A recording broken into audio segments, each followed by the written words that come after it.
Le film a des airs de Goonies des temps modernes, mais jusqu'où la comparaison peut-elle être faite? On discute aujourd'hui du film Riddle of Fire. Lorsque je me lance dans un film comme Riddle of Fire, j'ai des petites attentes, mais plus des attentes détentes. Sorte de petits bonbons sympathiques. Alors le lancement du film sur un braquage d'entrepôt avec des enfants, des guns et des motos, ça peut inquiéter. Mais l'aspect amateur et débrouillard du braquage, ça redonne le sourire. Il était une fois un trio d'enfants cherchant à craquer le code parental de leur nouvelle console, et aussi la recette parfaite de la tarte à la myrtille. Bon, en termes de synopsis, c'est court, mais globalement, oui, c'est ce que ça raconte. La présentation des enfants sur leur moto en mode fond vert un peu kitsch, au début, ça permet déjà d'iconiser les enfants. On a une ambiance rétro dans le film, 13 années 80, et c'est totalement assumé dans l'écriture, dans le grain, même dans les musiques. D'ailleurs, au-delà de l'aspect années 80, c'est un peu un mix, on a un côté un peu conte de fées dans tout ça. Comme si le film était une sorte de symbiose des histoires d'enfants à travers les âges.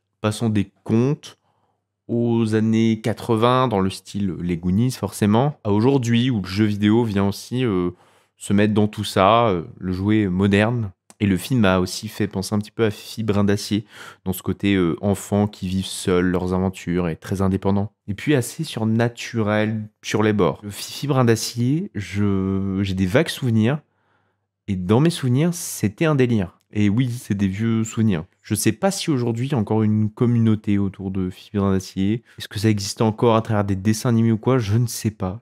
Qu'est-ce que devient ce personnage? Et tout l'enjeu du film, c'est donc de ce premier braquage, une console. Ce qui nous ramène à une certaine réalité. Les enfants font pas des braquages pour changer la face du monde, non. C'est pour jouer à un jeu. Ayant grandi aussi en campagne, cette quête de la console, quand on veut jouer, mais qu'on te dit non, tu vas dehors, ça touche en plein cœur. On se reconnaît, on est en mode oui, je vois le problème, les gars. Donc au lieu de jouer, on s'invente des histoires dehors. Les enfants sont avec des motos, ils ont des armes. Leur visée avec les armes, elle est incroyable. Disons que s'ils tirent, ils touchent ce qu'ils ont visé. Donc il y a comme cette petite sensation que ce qu'on est en train de voir à l'image, ça sort tout droit de la tête des enfants. C'est eux les héros, c'est eux qui réussissent, il y a des quêtes. C'est tout un délire d'enfants qui sont en train de jouer dehors. Les personnages secondaires ont des airs un petit peu de PNJ qui vont donner des quêtes aux enfants, qui sont très figés. Par exemple, on imagine les motos plutôt en tant que vélo, peut-être avec la bouteille coupée qu'on met le long du pneu pour que ça fasse un bruit de moto. Mais est-ce qu'ils conduisent vraiment des motos? Pareil pour l'entrepôt, on peut plutôt se dire que la maman a caché la console dans le grenier et que les enfants sont allés chercher la console dans le grenier. Mais dans la tête des enfants, non, c'est mission entrepôt, ils ont volé la console, machin, bon. Une amplification, un embellissement d'une petite après-midi entre copains, s'inventer des histoires. Ils ont cette quête principale qui est de jouer à la console, qui amène un tas de quêtes secondaires, peut-être un petit peu trop. Tarte à la myrtille, glace, besoin d'une clé, œuf tacheté. Bref, il y a beaucoup de quêtes. Et tout comme dans un jeu vidéo, 25 000 quêtes secondaires, c'est plus tellement à la mode. Donc dans le film, ça passe un peu moins bien au fur et à mesure des minutes. Il y a aussi, côté acting, un aspect un petit peu mal joué. C'est pas un problème. Je trouve que c'est pas un problème, ce côté un peu jeu sur jeu, un peu théâtral. Et oui, on est au cinéma, donc le jeu de théâtre, ça fait un peu bizarre. Mais là où, pour moi, ça passe super bien dans le film, c'est que justement, ce sont des enfants qui jouent des personnages. Ils sont beaucoup dans une surinterprétation d'un personnage. Du coup, je sais pas si c'est fait exprès, mais ce côté un peu surjeu, un peu mal joué, ça passe bien. Ça me rappelle justement quand on était gosse et qu'on se faisait des histoires et qu'on en faisait tout un pataquès. On en faisait trop. Donc là, ça passe plutôt bien aussi. On avait toujours des scénarios un peu alambiqués, où quand on y repense, on se dit mais qu'est-ce qu'on était en train d'imaginer, quoi. Ça partait loin, les histoires. Et dans le film, à un moment, il y a le petit frère qui ramène du céleri. Rien à voir. C'est absolument hors de propos. Mais voilà, c'est le petit frère, donc on voit bien qu'il essaie de s'intégrer un petit peu dans l'histoire.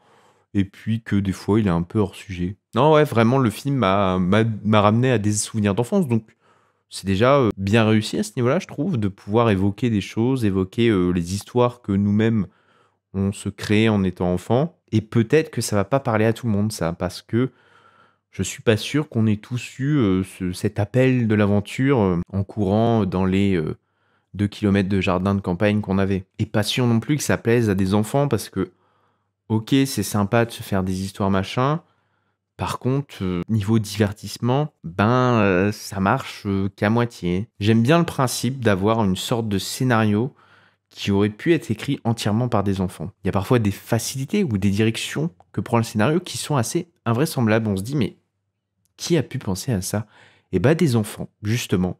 Il y a des trucs dans le scénario où je me dis, ça n'a tellement pas de sens, c'est tellement juste foutraque que ça fait vraiment une histoire d'enfant. Et du coup, les défauts du film sont pas vraiment des défauts, parce que si on va à fond dans le délire de se dire, ce que je regarde, c'est un délire de gosses qui sont en train de se faire toute une histoire parce qu'ils doivent jouer dehors, ouais, le film tient ce qu'il dit. Est-ce que ça donne un film hyper divertissant, hyper plaisant? C'est mitigé. Par contre, si dans les livres d'histoire, il nous faut un film où on se dit, un jour, un gars a pris des délires d'enfant, il est allé au bout pour faire un film, et voilà, ça existe.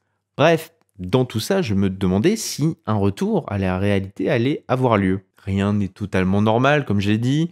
Il y a toujours cet esprit un peu féerique. Mais va-t-on, en contraste, ramener un petit peu de rationalité dans l'histoire pour justement dégager d'autant plus de beauté dans toutes ces histoires? La rupture de ton dans un film permet, selon moi, de redémarrer la narration, en faisant comprendre au spectateur que derrière toute cette histoire se cache parfois une autre réalité. Cette rupture permet donc de surprendre le spectateur, rehaussant ainsi l'intérêt pour l'intrigue et venant expliquer quelques défauts ou étrangetés du film que les spectateurs avaient pu remarquer jusqu'ici. Par exemple, pour en revenir à Riddle of Fire, il y a un moment une bagarre entre les deux enfants avant d'entrer dans la forêt. Selon moi, cette bagarre, c'était justement le moment idéal pour revenir à la réalité. Quelque chose de plus terre à terre. On sort de l'histoire des enfants, car le jeu n'existe plus, toute cette belle histoire n'existe plus à partir du moment où les enfants ne regardent plus dans le même sens. Ils sont en train de se battre, ils sont plus en train de concocter une histoire. On pouvait ici imaginer une rupture de ton assez forte, et puis reprendre l'histoire à partir du moment où les enfants se seraient réconciliés. C'est aussi un bon moyen pour faire un petit peu respirer le spectateur. Dans un film où l'artificialité de la mise en scène et la narration peuvent rapidement être écrasantes, amenant à en faire sortir plus d'un de cette histoire rocambolesque. Bon, de là, le film n'a pas cette rupture de ton. Du coup, au bout d'une heure, on décroche un peu facilement. Le rythme, lui, comme depuis le début, continue, sans jamais nous laisser un petit moment de repos. L'univers, comme on l'a dit, c'est un peu féerique, c'est un peu foutraque. Donc pour nous, c'est pas hyper fun. Pourtant, on sent que le film a envie d'être fun, donc petit problème de rythme. Au milieu du film, petit problème de rythme. Ça redescend, mais sans redescendre parce qu'on reste dans cette mise en scène qui est hyper visuelle. Enfin bref, c'est un petit peu compliqué. On sent que dans le film, il y a un moment où il aurait fallu une rupture. Parce qu'on est dans une espèce d'attente que le film en vienne à autre chose. Comme j'ai dit, on a toutes ces quêtes secondaires. Et au bout d'une heure, on se dit, mais on continue comme ça? Ou à un moment, on bascule sur autre chose? On cerne que tout ça semble sorti de l'imaginaire des enfants. Ça donne un charme au film. C'est même attendrissant. Mais pendant le film, je me suis retrouvé à me dire, mais qu'est-ce qu'il y a de caché derrière tout ça? C'est quoi la réalité derrière toutes ces histoires? Qui sont ces adultes? Cet ogre, l'espèce de monsieur, est-ce que c'est une sorte de beau-père alcoolique? Qu'est-ce qu'il y a de caché derrière toute la beauté de ces histoires féeriques? La sorcière, c'est qui?